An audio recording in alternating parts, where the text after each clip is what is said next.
जय सिया राम। तो आज हम अपने प्यारे कथा रसिक श्री सीताराम जी को उनके जिन दिव्य प्यारे भक्त का चरित्र श्रवण कराने वाले हैं। उनका नाम है प्रेम नदी जी। जैसे कि नाम है वैसे ही इनके गुण थे। नाम को सार्थक किया इन्होंने, वरना कितने ही लोग होते हैं जिनके नाम उनके स्वभाव के अनुरूप नहीं होते। जैसे कि अन्नू का नाम कई बार नैन सुख हो, पास में कौड़ी नहीं लेकिन नाम करोड़ी मल। तो ऐसे ही कितने ही होते हैं, परंतु प्रेम निधि जी ऐसे जिन्होंने अपने नाम को सार्थक किया। सच में वे प्रेम के समुद्र थे, प्रेम के निधि थे। ठाकुर जी के प्रेम से भरे हुए परिपूर्ण थे वे।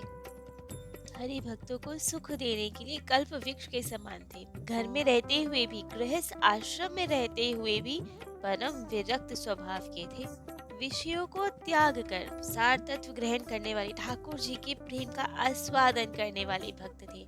नियम पूर्वक भगवत कथा, भक्तों की कथा सबको सुनाया करते थे, सत्संग प्रदान किया करते थे और भक्तों पर दया कर कर अपने श्री धाम वृंदावन से बाहर आगरा में निवास किया करते थे।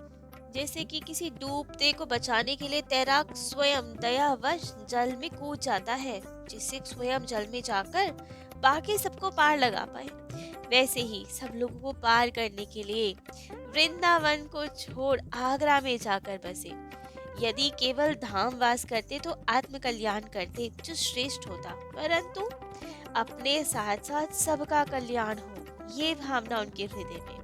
इसी का विचार करके आगरा में रहना स्वीकार किया, जहाँ पे उस समय यवनों का तो बहुत आतंक छाया हुआ था। यवनों के अत्याचार से सब पीड़ित थे। अब वहाँ की प्रजा को धर्म उपदेश देके अपने धर्म में निष्ठ होना सिखाया। दया करके आगरा में आकर रहे, वहाँ यवन शासकों को भी प्रभावित किया और सबका परम कल्याण किया। आगरा को उपब्रिज या ब्रिज का प्रवेश द्वार भी माना जाता है। कहा जाता है वृंदावन के घाट को जल आवत यही बाट, ताते यह है आगरो और गावो सब घाट। श्री प्रेम निधि जी, श्री प्रेम निधि मिश्र, ये इनका पूरा नाम था। महान संत प्रेमी भक्त थे जो आगरा में निवास करते थे। ये वल्लभ कुलीय थे, वैष्णव श्री विठलनाथ जी के शिष्य। 252 वैष्णव भगवत वार्ता में इनका चरित्र बहुत प्रेम से उल्लेख किया गया है, जिसमें बताया गया है कि इनके ठाकुर जी का नाम था श्याम जी। आज भी आगरा में उनका बहुत प्रसिद्ध मंदिर है, बहुत सुंदर वहाँ सेवा आदि चलती है और यहाँ इनके अपरस की सेवा की जाती थी। अपरस अर्थात कि जब पुजारी जी या सेवक ठाकुर जी की सेवा करे, स्नान करके आए सेवा करे, जो भी सेवा आदि करे, चाहे जल लाना हो या ठाकुर जी का श्रृंगार, उससे पूर्व कोई उन्हें स्पर्श ना करे। किसी से छू जाए अगर तो उन्हें दोबारा स्नान करना पड़ता। तो ये होती है अपरस की सेवा, कि ठाकुर जी की सामग्री या किसी लाने वाले को भी, सेवक को भी, पुजारी जी को भी कोई स्पर्श ना करे। तो वही अपरस की सेवा ये किया करते थे। रात्रि 2 बजे 3 बजे जाकर ठाकुर जी के लिए यमुना जी का जल लाया करते थे अपरस में, कि कोई इन्हें स्पर्श ना करे, क्योंकि यदि सुबह होने के बाद जाएं तो यवनों का शासन और कोई ना कोई टच ना हो जाए। मुगल तो वैसे ही दुष्ट होते थे, यवन दुष्ट होते थे, जान पूछ के सब दूषित कर देते थे।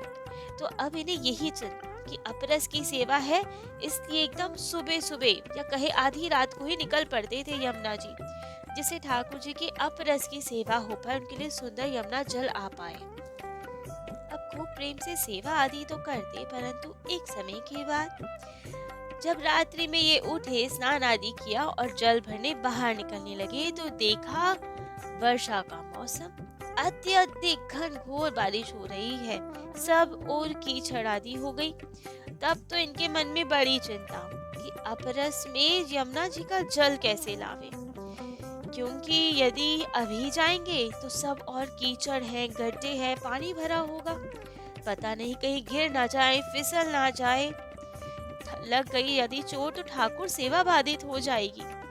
परंतु अगर अभी रुक जाएं और बाद में जाएं प्रकाश होने पे, तब तो कोई छू जाए इसका भय, अपरस की सेवा कैसे होगी। लेकिन सुबह भी इतना अंधकार कि गड्ढे आदि दिखेंगे नहीं, क्या किया जाए। कैसे ठाकुर सेवा हो, अपरस का ध्यान रखा जाए कि अभी अंधेरे में ही निकल जाए, क्या किया जाए। बहुत दुविधा में दरवाजे पे खड़े हैं कि क्या करें। तभी देखा सामने एक बहुत ही सुंदर सुकुमार बालक मशाल लिए कहीं जा रहा था। अब तो ये बहुत प्रसन्न कि चलो प्रकाश तो हो गया, वर्षा रुक गई, अब इनके पीछे पीछे चल लेते हैं, जहां तक ठाकुर जी चाहेंगे वहीं तक पहुंचा देगा ये बालक। उसके बाद जहां उसे जाना होगा वो चला जाएगा, आगे का रास्ता ठाकुर जी की इच्छा से तय हो जाएगा, कम से कम कुछ दूर तो तय होगी। तो बस अब यही सब विचार कर कर उस बालक के पीछे पीछे हो लिए। वे बालक बड़ी प्रसन्नता से आगे आगे जा रहा है मशाल लेके, और प्रेम निधि जी ठाकुर जी का ध्यान करते हुए उनकी मशाल की रोशनी में पीछे पीछे चल रहे हैं और मन में चिंतन कर रहे हैं कि आज तो खूब कृपा कर दी ठाकुर जी ने, ये बालक आ गया, जाने कहाँ मुड़ जाए, कहाँ तक का चल रहा है, लेकिन कुछ रास्ता तो तय हो ही गया। और बालक को देखिए कितना सुंदर अद्भुत बालक है। अब तो ये चलते जा रहे हैं, बालक भी चलता जा रहा है, परंतु ये क्या, बालक तो कहीं मुड़ा ही नहीं, वे तो सीधा यमुना जी के किनारे तक ही ले आया इन्हें चलते चलते। अब तो इनके मन में बड़ा आश्चर्य कि अरे ये कौन बालक, जिन्होंने तो खूब कृपा करी हम पे, यमुना जी के तट तक ही पहुंचा दिया। बहुत प्रसन्न हुए और सारा ध्यान अब बालक में ही लगा रहा। नाम जप भी छूट गया, बालक के स्वरूप में कहाँ से आया होगा, कौन होगा, कहाँ जा रहा होगा मशाल लेकर। यही सब चिंतन करते करते अब यमुना जी में स्नान किया, शुद्ध हुए और फिर अपना वही घड़ा ठाकुर जी की सेवा के लिए यमुना जल भरा। और लेकिन मन में आज ध्यान ठाकुर जी में नहीं, उसी बालक की ओर, क्योंकि वे बालक तो केवल आया, यमुना जी में हाथ पैर धोया और अंतर ध्यान। अब इनका चिंतन तो बालक की ओर कि बालक कहाँ चला गया, कौन था, कहाँ से आया था, कहाँ चला गया, सारा ध्यान बालक में ही। लेकिन अब ठाकुर सेवा करनी है तो चल दिए वापस घड़ा अपने सर पे रख के। अब जैसे ही चलने को तैयार तो वो बालक फिर आगे आगे। अरे ये बालक फिर से कहाँ से आ गया, पूछूं तो सही कौन है, कहाँ से आया है। विचार करने लगे कौन है ये बालक, आगे आगे मशाल लिए जा रहा है। फिर तो मन में एक प्रश्न और कि अरे ये मशाल इनकी अभी तक जल रही है, तेल तो डाला नहीं इसने, वरना मशाल तो थोड़ी देर तक जलती है, तेल डालना पड़ता है। ये मशाल तो लगातार ही प्रकाश दिए जा रही है। यही विचार कर ही रहे थे, 5-7 पग ही चले होंगे, इतने में तो घर आ गया। अरे अब तो और इनके मन में दुविधा। इनके घर से यमुना जी 1 कोस पे थी, जाते हुए तो उतना ही समय लगा, लेकिन आते हुए केवल 5-7 कदम बाद घर आ गया। देखने लगे कि कहीं गलत तो नहीं आ गया। घर का नाम देखा, श्याम कुंज। अरे ये तो हमारा ही है, ठाकुर जी का ही घर है। ये कैसे हुआ, अभी तो चले थे वहां से, इतनी जल्दी कैसे पहुंच गए। आसपास देखा तो मशाल जी कहाँ गया, वो बालक कहाँ गया जो मशाल लिए हुए था। बहुत अटपटी बात लगी उन्हें ये सब कि ये हो क्या रहा है।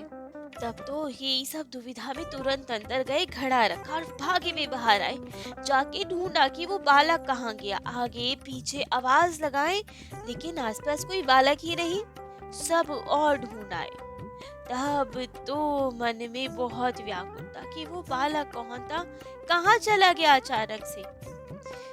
मन में इतनी व्याकुलता, नेत्रों से अश्रुधार बह रही है, बंद ही नहीं हो रही है कि वो बालक कौन था, कहाँ गया। समझ से दे नहीं लगी। अवश्य ही मेरे ठाकुर जी थे, उन्हें यमुना जी का जल इतना प्रिय है कि उसे लाने के लिए मेरे आगे आगे चलते रहे मशाल लेकर। तब तो मन में बहुत पीड़ा कि ठाकुर जी थे, मैं पहचान नहीं पाया शायद। रोते रोते मंदिर में गए, मंगला का समय हो गया, ठाकुर सेवा करनी है। अब तो मंदिर में पहुंचे तो और अद्भुत दृश्य दिखा। ठाकुर जी के चरण पूरे कीचड़ में लगे, सब और कीचड़ लगी भी चरणों में। बारिश में गए थे ना अभी कीचड़ में, तो बस घुटनों तक में कीचड़ के छींटे। ठाकुर जी कीचड़ में लगे, हाथ देखा तो आसिन बाजुओं में तेल लगा हुआ है, क्योंकि मशाल लेके चल रहे थे तो वो तेल लगा।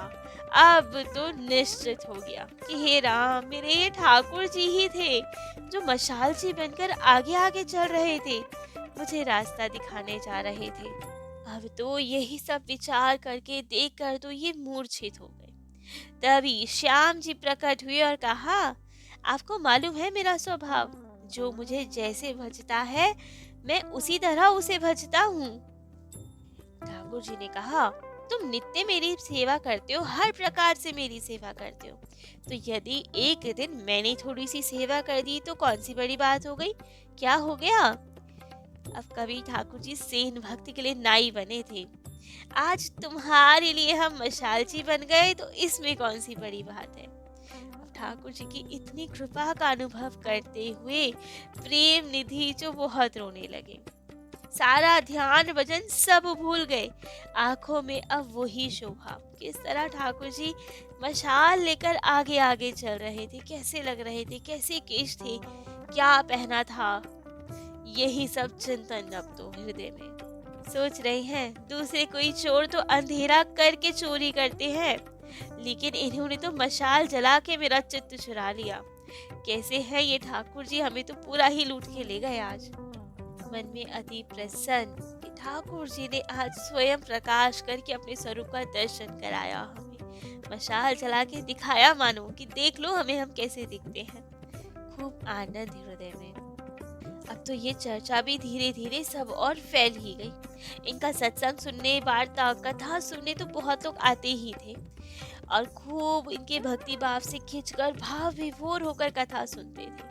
ये कथा ऐसी सुनाते थे कि मानो ठाकुर जी साक्षात सामने लीला कर रहे हो। अद्भुत आनंद रहता था लोगों का, इसलिए बहुत स्त्री पुरुष सब आते थे इनकी कथा सुनने। यवनों का जबकि राज्य था, फिर भी लोग निर्भय होकर ठाकुर जी की कथा सुनने इनके पास आते थे और बहुत सुख प्राप्त करते थे। लेकिन इन्हीं सब के बीच जो दुष्ट लोग होते हैं, उन्हें ये सब देख के तो बहुत ईर्ष्या हुई। जाके बादशाह से शिकायत लगाई, उसके कान भर दिए, कहा कि प्रेम निधि कोई संत नहीं है, पता नहीं क्या करता है, सब पे मोहिनी डाल देता है, कोई जादू टोना जानता है, अच्छे अच्छे घर की स्त्री पुरुष इसके यहाँ जाते हैं, सब स्त्रियों को अपने घर में रखता है, बहुत स्त्रियां जाती हैं, और कहा इसका आचरण शुद्ध नहीं है। अब जब राजा को इतना सब भड़का दिया कि स्त्रियों को अपने पास बुलाता है, मोहिनी डालता है और इसका आचरण भी शुद्ध नहीं है, स्त्रियों के प्रति कुदृष्टि रखता है। अब ये सब सुनने के बाद तो यवन बादशाह से सह नहीं हुआ, क्रोध से जलने उठा और सब सिपाहियों को आज्ञा दी कि जाओ फौरन प्रेम निधि को पकड़ के लाओ यहाँ पे। अब प्रेम निधि जी उस समय ठाकुर जी की जल की झाड़ी भरना ही चाह रहे थे, इतने में तो सब यवन सैनिक आ गए। अब तो प्रेम निधि जी घबराए कि अरे इनके छूने से तो सब अपवित्र हो जाएगा, कहीं मंदिर में ना आ जाएगी। तो झाड़ी छोड़ दी, भरी नहीं अभी, और तुरंत बाहर की ओर आए कि हम बाहर नहीं गए तो ये यवन यहाँ आ जाएंगे, हमारे ठाकुर जी को नुकसान पहुंचा देंगे। तुरंत बाहर गए। अब तो सिपाहियों ने कठोर आज्ञा सुनाई कि चलो तुम्हें गिरफ्तार करना है, बादशाह ने बुलाया है अभी। उन्होंने कहा कि ठाकुर जी को जल तो पिला दे, झाड़ी रखनी है, मेरे ठाकुर जी प्यासे हैं। लेकिन किसी ने कोई बात नहीं सुनी उनकी और जबरदस्ती पकड़कर बादशाह के पास ले आए। अब बादशाह ने जब इनको देखा तो बहुत गुस्से में इनसे पूछा, कहो क्या मौज बहार कर रखी है तुमने, स्त्रियों के साथ प्रसंग करते हो, हमारे राज्य में ऐसा अन्याय नहीं चलेगा। अब ये सब सुन के तो उन्होंने कहा कि हम तो केवल श्री कृष्ण जी की कथाओं का वर्णन करते हैं, जिन स्त्री पुरुषों को कथा अच्छी लगती है वे आकर बैठ जाते हैं। श्रोता को कोई डांटे, फटकारे, उन पे कुदृष्टि करे, उससे तो बहुत भारी पाप लगता है और हम ऐसा भारी पाप कभी नहीं कर सकते। हम केवल अपने ठाकुर जी की कथा सुनाते हैं, किसी को जबरदस्ती नहीं बुलाते अपने पास। तब तो बादशाह ने कहा कि तुमने जो कहा हम नहीं जानते, तुम्हारी ही बिरादरी के लोगों ने, हिंदुओं ने ही आके हमसे शिकायत की है, तुम्हारे मोहल्ले के लोगों ने ही हमें आके ये सब बताया है कि तुम्हारा चाल चलन ठीक नहीं, रहन सहन ठीक नहीं, दिखते संत हो लेकिन कार्य संत वाले नहीं है। अब ये सब कह के बादशाह ने तो सैनिकों से कहा कि इसे बंद कर दो, हवालात में गिरफ्तार कर लो इन्हें। जब चार पड़ताल होगी, ये निर्दोष सिद्ध होंगे तो छोड़ा जाएगा। अब तो ठाकुर जी से इतना सहन कहाँ हो। अब तो ठाकुर जी ने ठान लिया कि दुष्टों को दंड देंगे और अपने भक्त को मुक्त करेंगे। अब तो जब प्रेम निधि जी को कैद खाने में बंद कर दिया गया, उसी रात में बादशाह को स्वप्न आया। स्वप्न में बिहारी जी ने उसी के इष्ट मोहम्मद साहब का वेश बनाया और कहा, मुझे बहुत जोर से प्यास लगी है। बादशाह ने कहा कि आप खाने में जाकर पी लीजिए जल। आप खाना शायद वो होता हो जहाँ जल आदि रखे होते हो। तो अब उन्होंने कहा, जल स्वयं जाके वहां से पी लीजिए। यह सुनकर तो प्रभु बहुत रुष्ट हुए। कहा, वहां कोई मेरा प्रेमी भक्त बैठा है क्या जो मुझे जल पिलाएगा। अब बादशाह कुछ बोले ही ना, पहली बार कोई डांट रहा था उन्हें, तो अब कुछ नहीं बोल पाए। तब भगवान ने फिर गुस्से से कहा, एक लात मारी उसको और कहा, अरे मूर्ख, मेरी बात सुनी नहीं, उत्तर नहीं दिया जाता। तब तो बादशाह ने कहा, जैसी आप आज्ञा दे, जिसे आप आज्ञा दे वही आपको भाग्यशाली जल पिला देगा। तब तो प्रभु ने कहा, तूने उसको तो कैद खाने में बंद कर रखा है, कैसे जल पिलाएगा वो मुझे। यह सुनकर अब बादशाह बहुत घबराया, डर गया। वो ठाकुर जी का विकराल रूप देखकर, उनकी डांट सुन के डर गया। अब उसके हृदय में आया कि लग रहा है प्रेम निधि जी सच में संत हैं। तभी तो स्वयं हमारे ईस्ट मोहम्मद साहब आए हैं उसकी तरफदारी करने, उससे जल पीने। तब तो ठाकुर जी ने कहा, तुम एक छोटे से राज्य के सम्राट होकर, बादशाह होकर स्वयं नहीं जाते जल पीने, और मैं अखिल कोटि ब्रह्मांड नायक हूँ, सारी सृष्टि का राजा हूँ मैं क्या स्वयं जाऊंगा जल पीने। ठाकुर जी ने कहा, मैं केवल अपनी प्रेमी भक्तों के हाथ से ही जल पीता हूँ। तब तो बादशाह ने कहा, वे तो बड़े बड़भागी होंगे जिसकी सेवा आप स्वीकार करते होंगे। तो ठाकुर जी ने बताया कि हम केवल उन्हीं भक्त के हाथ से जल पिएंगे और अंतर ध्यान। तभी बादशाह की नींद खुली। अब तो वे बहुत घबराया कि ये क्या हो गया, हमने लग रहा है किसी संत को कैद कर लिया। तभी अपने सभी दास दासियों को बुलाया, आज्ञा दी उन्हें कि शीघ्र जाओ, प्रेम निधि जी को कैद खाने से छुड़वा के लाओ, आदर सम्मान पूर्वक उन्हें हमारे पास लेकर आओ। तब तो सभी दास दासी जी भागे प्रेम निधि जी को लेने। और अब देखते ही देखते जैसे ही प्रेम निधि जी आए तो बादशाह तो उनके चरणों में गिर पड़ा और रो रो कर कहने लगा, साहेब प्यासे हैं, आप अभी तुरंत जाइए और उन्हें जल पिलाइए। वे किसी दूसरे के हाथ से जल नहीं पीते, आप ही से बहुत प्रसन्न रहते हैं। अब ठाकुर जी की सेवा के लिए खूब धन आदि देना चाहा उन्हें। तब तो प्रेम निधि जी ने कहा, हमें कोई धन आदि की आवश्यकता नहीं है। राजा ने बहुत जिद की कि आप धन आदि लीजिए, आपको कभी अब कोई कष्ट नहीं होगा, मन लगा के आप ठाकुर सेवा कीजिए, धन ले लीजिए। लेकिन प्रेम निधि जी नहीं माने कि मैं केवल अपने ठाकुर जी की ही पास से कुछ ले सकता हूँ और किसी से मुझे कोई प्रयोजन नहीं। ठाकुर जी ही हर तरह से निर्वाह करते हैं मेरा। धन लेके तो बहुत लोग भ्रष्ट हो जाते हैं, मुझे भ्रष्ट नहीं होना। तब तो बादशाह ने कुछ मचाल को उनके साथ लगाए और आदर पूर्वक उन्हें उनके घर तक पहुंचाया। तुरंत जाके अब प्रेम निधि जी ने स्नान किया और अपने ठाकुर जी के पास आए, उन्हें जल पिलाया और स्वयं खूब उनकी कृपा का अनुभव किया कि किस तरह ठाकुर जी ने बादशाह को अनुभूति कराई और उन्हें मुक्त कराया। तब तो बादशाह ने ऐलान कराया कि अब इनकी ठाकुर सेवा में कभी कोई विघ्न नहीं डालेगा, कोई मलेच्छ यवन कोई इनको कभी नहीं सताएगा। अब बादशाह ने तो इनके नाम, इनके ठाकुर जी के नाम एक गांव का पट्टा लिख दिया, श्याम जी के नाम। एक गाड़ी रुपयों की भेजी। लड़के आदों ने धन गांव तो ले लिया, परंतु इन्होंने कुछ स्वीकार नहीं किया। निष्किंचन भाव से ही सदा ठाकुर जी की सेवा करते रहे। समय आने पर शरीर का त्याग कर ठाकुर जी के ही धाम को प्रस्थान किया। तो ऐसे दिव्य अद्भुत संत थे प्रेम निधि जी, जिनका आज चरित्र हम अपने प्यारे कथा रसिक श्री सीताराम जी को सुनाया। कल ऐसे ही ठाकुर जी को उनके ही किसी दिव्य प्यारे भक्त का चरित्र श्रवण कराएंगे। आज के लिए इतना ही। जय जय श्री सीताराम।